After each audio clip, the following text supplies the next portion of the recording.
Salut chers tous, très chers abonnés. N'oubliez pas encore pour ceux qui me suivent pour la première fois, n'oubliez pas de vous abonner. Cela vous donnera l'occasion de suivre les autres vidéos à venir. Moi c'est Monsieur Soumao, je suis consultant, formateur, enseignant aussi et travailleur social, assistant social, éducateur spécialisé. Maintenant, concernant l'étude, la méthodologie de l'étude de cas en ressources humaines et communication, nous avons vu certaines parties et il était arrêté que je revienne encore vous expliquer la suite, ce que je fais déjà, parce que le manque de temps fait que les vidéos je les fais, mais c'est quand j'ai un petit bout de temps. Donc, je vous expliquais la dernière fois que l'étude de cas en ressources humaines et communication comprenait trois grandes parties qui sont décomposées en des sous-parties. Maintenant, pour le démarrage, pour commencer l'étude de cas, il y a l'introduction. On met obligatoirement le titre. Je reprends pour vous dire qu'on met toujours le titre introduction. Après l'introduction, vous allez passer à la première grande partie qui est l'analyse diagnostique. Donc, grand 1, analyse diagnostique. Petit 1, analyse interne, vous faites l'analyse interne. Petit 2, analyse externe, vous faites l'analyse externe. Petit 3, vous allez faire le bilan de votre analyse. Donc, vous titrez bilan ou bilan diagnostique. Petit 4, les problèmes à résoudre. Je vous ai expliqué de long en large comment est-ce qu'on formule les problèmes à résoudre. Maintenant, la deuxième grande partie de l'analyse de l'étude de cas en ressources humaines et communication, ce sont les recommandations. Vous allez faire des recommandations au niveau managérial, vous allez faire des recommandations au niveau marketing, vous allez faire des recommandations au niveau communicationnel. Ok? Et après le grand 2, les recommandations, on va à la stratégie de communication qui fait le grand 3. Donc, pour la stratégie de communication, j'avais commencé à expliquer d'abord le petit 1, ce sont les objectifs. Vous allez définir les objectifs marketing, l'objectif marketing, et vous allez définir l'objectif communication. Vous pouvez procéder par des tirets objectif marketing. Vous définissez objectif communication, vous définissez. Vous descendez encore, petit 2, ce sont les cibles. Un premier tiré, cible marketing. Deuxième tiré, cible communication. Je vous ai dit tantôt que la cible marketing était plus élevée que la cible communication. Donc, en traitant votre devoir, vous recopiez la cible marketing auquel vous ajoutez encore d'autres éléments, d'autres personnes qui peuvent recevoir la communication. Après ça, vous allez faire le positionnement. Le positionnement, c'est l'image, les caractéristiques que vous voulez donner à votre offre à la différence des offres concurrentes. Donc, ces caractéristiques permettent de vous distinguer comparativement à vos concurrents. Je prends un exemple. Si je suis par exemple dans l'enseignement, je peux prendre pour positionnement l'excellence, et peut-être l'excellence et la technologie. L'excellence et la technologie. Donc, tout ce que je fais chez moi doit être basé sur la technologie. Je peux prendre les nouvelles technologies. Voilà, l'excellence, les nouvelles technologies accompagnées de l'excellence. Bien, l'excellence et les nouvelles technologies. Ok, donc c'est mon positionnement. Comme quelqu'un peut positionner son produit, comme je l'ai dit la dernière fois, au niveau bio. Ou bien, je peux positionner mon produit au niveau prix, qualité. Moins de coût, bonne qualité. Donc, la qualité et le coût. Et c'est ce qui me différencie, c'est ce qui me démarque de mes concurrents. Sinon, si vous venez sur un marché que vous n'avez pas de positionnement, vous voulez faire du copier-coller, à quoi bon de venir sur ce marché? Donc, votre positionnement fait le petit 3. Après, on vient au petit 4 qui est la stratégie de création ou la KPI stratégie. Au niveau de la KPI stratégie, vous allez procéder par un tableau. Ok, ce tableau, c'est un tableau, je pense très bien, à 8 lignes et 2 colonnes. Pour les 2 colonnes, le titre, dans la première ligne, le titre, c'est le choix des rubriques et puis de l'autre côté les options, ou bien variable option, ou bien variable choix. Ok, donc les rubriques sont là, vous titrez rubrique, vous titrez option. Et le premier, au niveau de la seconde ligne, le premier élément de la deuxième ligne, première colonne, vous allez choisir ce qu'on appelle l'axe, c'est-à-dire axe de création ou axe de publicité ou axe de communication. Puisque j'ai un positionnement, à quoi bon d'aller peut-être faire ma communication autour d'un autre axe qui n'a rien à voir avec mon positionnement. Donc si j'ai choisi un positionnement qualité-prix, mon axe de communication c'est la qualité et le prix. Maintenant, le concept d'évocation, comment est-ce que je vais faire? Je vais démontrer à ma cible. Comment je vais faire passer ce positionnement-là à ma cible? C'est là mon concept d'évocation. Peut-être je fais une affiche sur laquelle se trouvent des plats vraiment très succulents avec un prix modéré qui est marqué. Ça, c'est mon concept d'évocation. Après, maintenant, la promesse. Qu'est-ce que je promets? Je promets de façon permanente ou bien je promets à mes consommateurs. Ok, donc j'ai mon axe de création, mon concept d'évocation, ma promesse c'est quoi? Si ma promesse peut être la satisfaction à tout prix, ou ma promesse peut être le respect de mes engagements, donc ma promesse. Et bien ma promesse peut être, je peux promettre à des gens des plats vraiment, selon mon positionnement, des plats de très grande qualité à moindre coût. Si c'est ma promesse, quelle sera la preuve de la promesse? Donc ça fait l'objet au niveau de la cinquième ligne, puisque la première ligne faisait l'objet des titres. Maintenant la cinquième ligne, la preuve. La preuve, je peux parler de l'expérience de mes employés et je peux parler déjà des coûts de vente. Ok, je peux parler des coûts de vente, voilà, qui sont déjà sur le marché, et puis la qualification, la compétence de mes employés que j'ai. Donc c'est ce qui permet, par exemple, le DG d'une expérience de plusieurs années, peut-être dans un restaurant bien connu de la ville. Ça, c'est une preuve, la preuve qui est là. Ok, ou bien si je promets aussi d'assurer la distribution de choses. Par exemple, je prends le cas des plats. Vous aurez vos plats de qualité à moindre coût et à l'heure. Si c'est des plats à moindre qualité, à moindre coût, de grande qualité et à l'heure, l'une des preuves, mon pack auto. J'ai un pack auto vraiment très gagnant, un pack auto de 52 véhicules par exemple pour le charger de la distribution. Et puis un personnel de distribution en nombre pléthorique. Je peux dire, bon, 1000 distributeurs.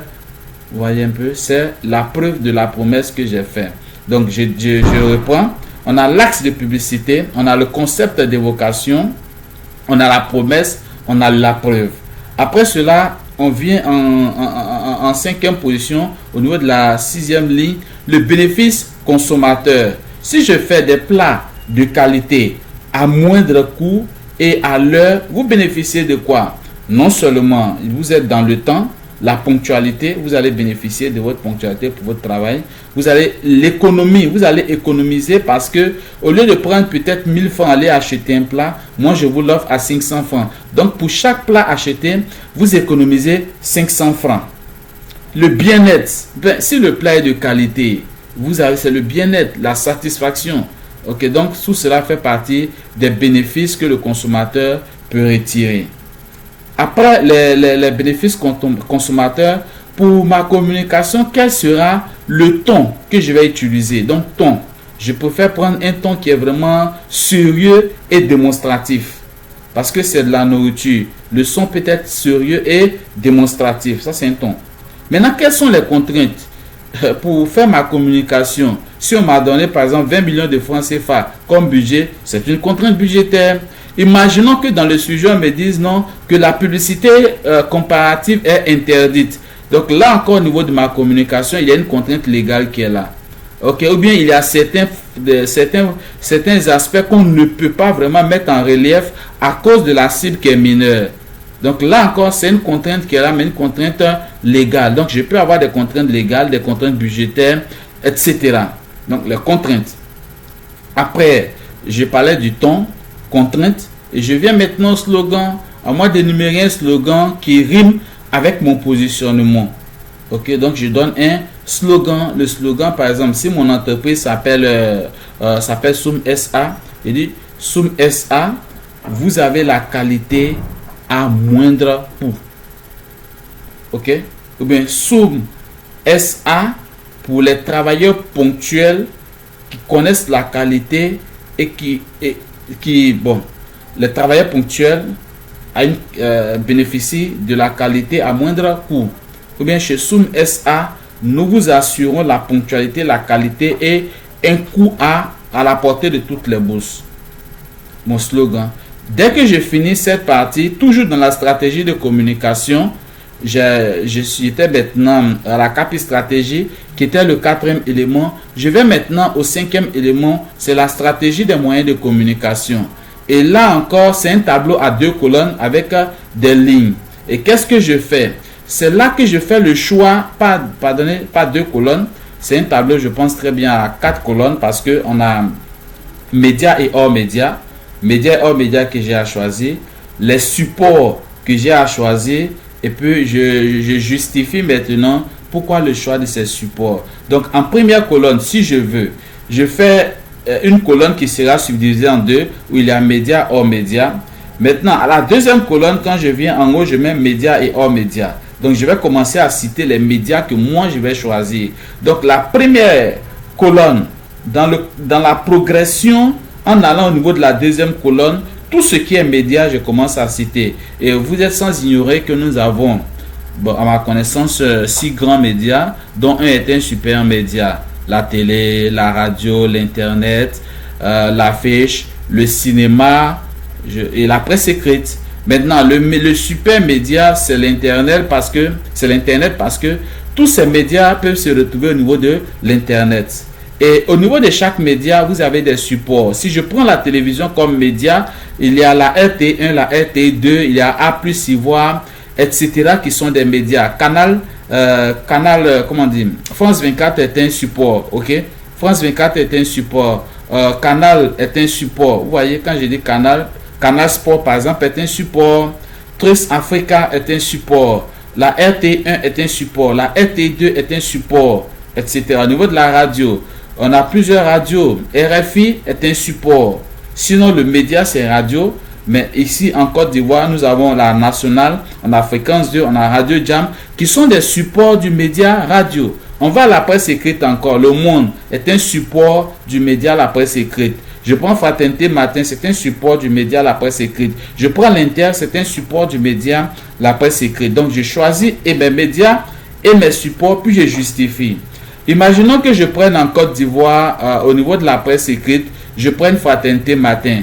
Parce que l'information, l'information est permanente. L'information qui passe, elle est pour une longue durée. En plus de cela, c'est à moindre coût. Et puis, la cible est, l'audience est élevée. Parce qu'avec Fraternité Matin, vous allez atteindre vraiment assez de personnes. Si c'est quelque chose qui concerne, si c'est une information concernant les femmes, je prends Go Magazine, je vais mettre en justification, c'est un média vraiment très spécifique. Ok, c'est un média bien affiné parce que ça va atteindre sa cible. L'information concerne la femme et le média est un média féminin. Donc, il y a la cible, il y a la couverture, il y a le coût, etc. qui permettent le choix d'un support, s'il vous plaît.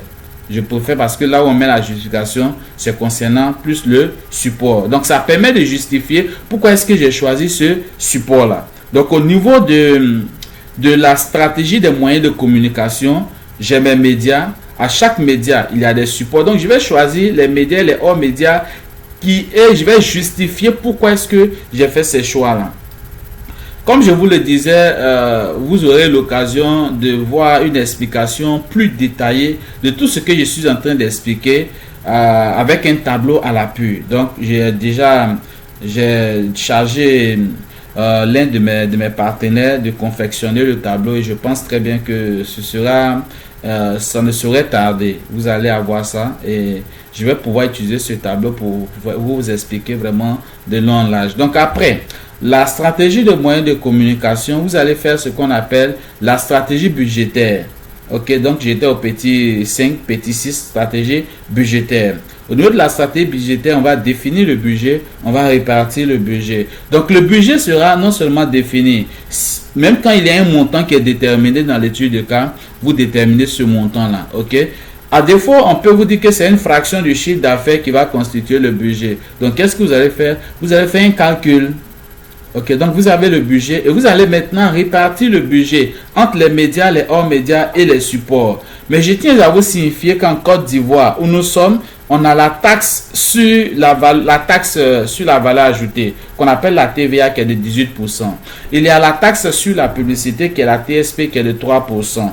Donc dès qu'on vous donne le sujet, que vous devez répartir le budget, si la communication concerne seulement que les médias, vous êtes obligé, si c'est un budget toute taxe comprise, de diviser par 1,2154 pour vous retrouver